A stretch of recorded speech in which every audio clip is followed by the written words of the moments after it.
Well, welcome back. Even my chooks are showing a bit of interest in this project now. So anyway, this is just a quick update. I've started to dismantle the whole frame so I can paint everything.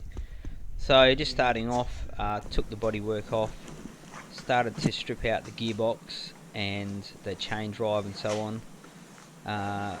Then I took the motor out, and there's the gearbox. So great news is the LSD has arrived, so there it is in the background, the quaif. I'll put that in the next few days, and just dismantling the suspension here, the suspension arms, after taking the engine out. So basically got the frame completely back to nothing, and I'll paint that shortly. So there you can see it there. And what I've also done is just painted underneath the bodywork.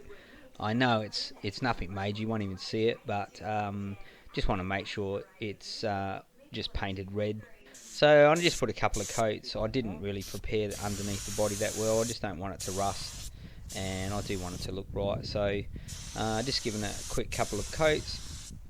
Come up really good. So this is give you an idea too of the finished colour. I had it pretty much matched to the original Murray Sentinel mower colour because I want to keep it sort of looking like a lawnmower. So it's just acrylic lacquer because I'm painting at home, and you can see it goes on really nice. Certainly no complaints with the paint. And after this I'll sand the exterior surface and then do the finished spraying before putting it together. Stay tuned.